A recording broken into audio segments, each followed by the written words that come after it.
The shot cracked through the gallery at 9:47. 3 seconds. 20 feet of polished marble between them. 3 seconds to be wrong, to second-guess trained instincts. She wasn't wrong.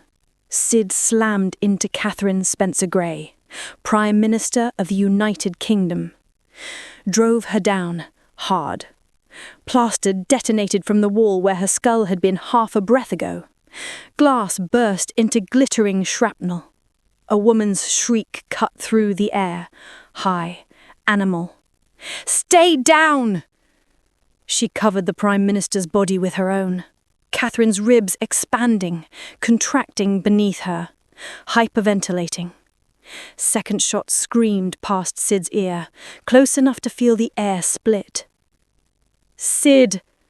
Raw terror in Catherine's voice. "Don't move! Don't fucking move!" That was the night everything changed. The night Sid stopped being just Catherine's bodyguard. The night she learned the difference between dying for someone and actually living for them. But we're getting ahead of ourselves. Let's go back. Back to the beginning. Back to when Sid still believed distance was possible. 3 months earlier. The first time Sid saw Catherine Spencer-Gray, she thought, museum piece. Beautiful in the way priceless things are beautiful, untouchable, glacial, requiring armed guards. Rain clawed at the bulletproof windows. Catherine emerged from the black car in tailored navy, pearls circling her throat like ice chips, hair swept into that perfect chignon politicians wear like armor. No smile, no acknowledgement of the cameras, just that particular economy of movement that comes from a lifetime under surveillance. Sid stood near the entrance, arms crossed, another shadow in a formation of shadows. Catherine's eyes tracked to her. Pale blue, assessing threat level, cataloguing, dismissing. 1 second, maybe 2. Sid was a doorframe, a potted plant, necessary infrastructure. The kind of beautiful that doesn't ask for attention, it builds walls against it. They'd assigned Sid to Catherine's protection team after Glasgow, after the car bomb converted the Scottish secretary into headline news and forensic samples, after the threat assessments went from yellow to red and stayed there. The Met decided the Prime Minister needed someone who wouldn't hesitate, someone who could make the ugly calls, someone like Sid. Sidney Park, half Korean, former Special Forces, decorated for operations that remain redacted in government files. 2 years in private security before they pulled her back in. High-profile protection, the kind of assignment that either launches careers or detonates them. That first day, Sid shadowed Catherine through the corridors of power, Parliament's ancient halls, all dark wood and centuries of whispered betrayals. Catherine moved through them like ownership was genetic. Maybe it was. Prime Minister Catherine Spencer-Gray, youngest woman to hold the office in British history, Baron's daughter, Oxford educated, married young to a diplomat who died when his plane dropped into the North Sea 3 years into their marriage. The tabloids called her the Ice Queen. Accurate. Catherine stopped outside her office, turned, fixed those pale eyes on Sid. Sergeant Park, clipped, each syllable precise as a scalpel cut. Sid straightened. "Ma'am, you're blocking the light." Sid shifted 2 inches left. Catherine entered without another word. Door clicked shut with the finality of a vault ceiling. That was their first conversation. For 6 weeks, Sid was furniture. She learned Catherine's patterns, her rhythms. The principal took her tea at 06:45 each morning. Black, no sugar. Worked until midnight, sometimes later. Never ate dinner, just worked like she was out running something with teeth. Sid didn't wonder what. That wasn't the job. The job was standing 3 steps behind Catherine. scanning for threats, memorizing exit routes, crowd density patterns, anomalies in human behavior. Being ready to put her body between Catherine and a bullet without the delay of conscious thought. Sid was good at the job. She'd been trained to be. But Catherine Spencer Gray was complicated. She was two different people. There was public Catherine, immaculate, controlled, every syllable rehearsed. She could silence a room with a look, could debate policy for hours without showing a crack. Brilliant, cold, utterly untouchable. And then there was the other Catherine, the one Sid only saw in fragments. Late night, when Catherine thought no one was watching, when she'd remove her glasses, pinch the bridge of her nose, when her shoulders would slump, just for a moment, before she'd force them military straight again. That Catherine looked tired, breakable, human. Sid wasn't supposed to notice. She did. Tuesday night, nearly 7 weeks into Sid's assignment. Perimeter check of Catherine's residence, a converted Georgian townhouse in Westminster, all elegant bones and expensive history. Through a window, Sid could see Catherine at her desk, still in that morning suit, still working. Sid's phone read 23:43, 17 hours straight. Sid finished her rounds. Should have left, should have let the night shift take over. But something made her pause at the kitchen. The kettle. The tin of Earl Grey she knew Catherine preferred. Before tactical sense could intervene, she was brewing a cup, adding it to a tray with biscuits from the cupboard, carrying it upstairs. She knocked, waited. "Come in." Catherine was on the phone when Sid entered, voice like January wind. "No, Marcus, I don't care what the polls say. We move forward with the Northern Ireland Amendment, or we lose Scotland entirely. Handle it." Catherine hung up, stared at the phone like it had personally offended her, then looked up, saw Sid standing there with the tray. Surprise flickered across her face before the mask reconstructed itself. "I didn't request tea." Ice in every word. "No, ma'am." Sid set the tray down, turned to leave. "Sergeant Park." She stopped, didn't turn around. "Why did you bring me tea?" "You haven't eaten today." Silence. Sid could feel Catherine's eyes drilling into her spine. "And that's your concern?" Challenge in her tone, testing boundaries. "You're difficult to protect when your blood sugar drops. Makes you unpredictable. Compromises security." Another beat. Then quietly, the ice cracking just slightly. "Thank you." Sid nodded once, left, but as she closed the door, she heard it, the soft clink of china against wood. Catherine was drinking the tea. Next morning, Sid arrived for shift to find Phillips, the day officer, looking like death microwaved. "She was up until 0300, he muttered. "Didn't sleep." "Why?" "How the hell should I know? She doesn't talk to me." He left. Sid entered the residence, found Catherine in the sitting room, still in yesterday's clothes, papers scattered around her like wreckage, staring out the window at grey London morning light. "Ma'am?" No movement. "You have the cabinet meeting in 90 minutes. "Did you know my approval rating is at 32%, Sergeant Park?" Sid didn't answer, wasn't sure if Catherine expected one. 32. Lower than any Prime Minister in 40 years. They're calling for a vote of no confidence. Catherine finally turned, eyes tired, makeup faded to watercolour smudges. For the first time, Sid could see the fine lines at the corners of her eyes, the vulnerability she usually armoured against. Do you ever wonder if you're doing the right thing, or if you're just very good at performing correctness? The question caught Sid off guard. This wasn't the Ice Queen. This was just Catherine, stripped down, uncertain, human.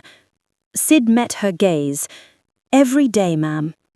Something shifted in Catherine's expression. Not quite a smile, something more fragile, more real. "I suppose that makes two of us."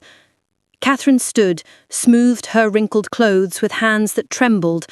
"I'll need 20 minutes to change." She walked past Sid, paused at the doorway. "Sergeant Park, ma'am?" "The tea, last night. It helped." Then she was gone, and Sid was standing alone in a room full of scattered papers and weak morning light, feeling something she had no clearance to feel.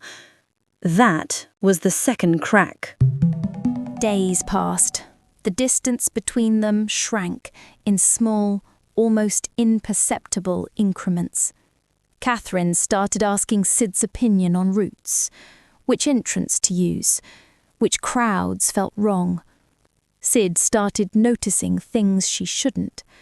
The way Catherine held herself when cameras went dark, how her accent softened when she was tired, less BBC-received pronunciation, more human. The way she'd touch her wedding ring when anxious, spinning it around her finger like a prayer wheel. Black tie event. Sid watched Catherine move through the crowd like winter. Perfect smile, perfect posture. Every inch the Prime Minister. But when Catherine reached for a champagne flute, her hand trembled, barely, just enough. Sid stepped closer, not touching, just there. Catherine's breathing steadied. She glanced at Sid. Their eyes met, held for 1 second too long. The French ambassador noticed, followed Catherine's gaze, looked at Sid, then back at Catherine. Catherine turned away, but Sid had seen it, the flush creeping up her cheeks. Late that night, final security check before night shift arrived. Phillips had called in sick, again, which meant Sid had been on for 14 hours straight. She didn't mind. Being tired kept her from thinking too much. Sid knocked on Catherine's bedroom door. "Ma'am, starting the night patrol." "Come in." Catherine was sitting on the edge of her bed, removing her jewellery, still in the burgundy gown. Hair falling loose around her shoulders in dark waves. She looked up at Sid. "Already?" "Phillips called in sick." "You've been on shift for 14 hours." "I'm fine." "Sid." There it was, her name, spoken like something precious. "You need to rest." "I need to do my job, Catherine." Catherine stood, walked toward her, each step deliberate. "What if I gave you a direct order to rest?" "Then I'd respectfully decline, ma'am." Catherine's lips curved, almost a smile. "Ma'am, now? Not 10 seconds ago you called me Catherine." "That was a mistake." "Was it?" Catherine was close now, too close. Sid could see everything she wasn't supposed to see. The freckles scattered across Catherine's collarbone, the pulse jumping in her throat, the way her lips parted slightly as she breathed. "Yes." "Then, why are you still here?" Sid didn't have an answer. Catherine reached up, fingertips grazed Sid's jaw. "You're so controlled, so immovable. I wonder what it would take to—" Sid caught her wrist, gently, but firm. "Don't." "Why not?" "Because if you touch me like that, I won't be able to stop." Catherine's breath hitched. "Then don't stop." Frozen moment. Then Sid's other hand came up, cupped Catherine's face. Their foreheads touched. "This is the line, Catherine. Once we cross it—" "I know. Your career—" "I don't care." "You should." "I don't. Not anymore." Catherine kissed her, soft at first, testing, then desperate, like drowning, like air, like the only thing keeping her alive. Sid responded before thought could intervene, before she could remember all the reasons this violated every protocol. Her hands tangled in Catherine's hair, Catherine made a sound, relief, need, surrender, and pulled her closer. They broke apart, gasping. "Tell me this is real," Catherine whispered. "It's real. Tell me you feel it too." "I feel it." Catherine's hands fisted in Sid's jacket. "Then stay. Just tonight. Stay with me." Sid should have said no, should have left, should have remembered every protocol, every line, every reason this was career suicide. Instead, okay. Sid woke to morning light through curtains. Catherine was still asleep beside her, face peaceful, hair spread across the pillow like dark silk, without the armor, without the performance, just Catherine. Sid watched her, memorized her, tried to convince herself this wasn't the biggest mistake of her life. Catherine stirred, opened her eyes. "You're still here? Where else would I be?" Catherine touched Sid's face, like she was confirming she was real. "I thought I dreamed you. You didn't." She smiled, actually smiled. It transformed her entire face, made her look years younger, lighter. Good. Sid's phone buzzed, reality crashing back. She checked it. Security briefing in 30 minutes. "I have to go." Catherine sat up, sheet pooling at her waist. "When can I see you again?" "I'm on your protection team. You'll see me every day." "That's not what I mean." Sid pulled on her shirt, didn't look at Catherine. "I know." Catherine caught her hand. "Sid, look at me." She did. Catherine's eyes were serious, determined. "I don't regret this. I won't, whatever happens. You should. But I don't." Catherine pulled her down for one more kiss, soft, lingering. "Be careful today." "Always am." Sid left, walked through quiet Westminster streets as the city woke around her, tried to process what they'd just done. 4 days later, someone tried to kill Catherine. The charity gala at the National Gallery was supposed to be low risk. Wealthy donors drinking expensive champagne, writing checks for causes they'd forget by morning. Catherine worked the room like a professional, which she was. Black silk dress, minimal jewellery, smile that could charm donations from stone. Sid shadowed her. Scanning, threat assessment, exit routes, potential problems. Second nature now. That's when she felt it. The wrongness. The shift in air pressure that every protection officer learns to recognise. The sixth sense that keeps principles alive. 3 seconds, that's what you have when you spot a threat. 3 seconds to decide if you're wrong, if you're overreacting, if your instincts are lying. Waiter, moving against foot traffic flow, wrong uniform cut, hand in his jacket. His hand emerged. Gun. Everything slowed and accelerated simultaneously. Sid moved, shoving through the crowd. Catherine turned, saw her, confusion on her face. "Stay down!" Sid slammed into her, drove her to the ground. Plaster exploded from the wall where Catherine's skull had been a heartbeat before. Chaos detonated, screaming, glass shattering. Sid covered Catherine's body with her own, gun drawn, searching for the shooter. "Shots fired, lockdown, get me back up now," she barked into her comms. Catherine gasping beneath her, hands fisting in Sid's jacket. "Sid, stay down. Don't move. Don't fucking move." Second shot. Chandelier exploded above them, crystal raining down like ice. Third shot. Impact against her ribs. The vest caught it, but fire, sudden, white-hot across her neck. She'd been hit. Twice. Sid returned fire. Crowds scattered like startled birds. She ignored the pain. Had to. Catherine was still exposed. Comms crackled. "Sergeant Park, we're coming in from east entrance." "Negative. Shooters still active. Do not engage until I have the principal secure." Sid hauled Catherine up, shielded her with her body, half dragged her towards service exit.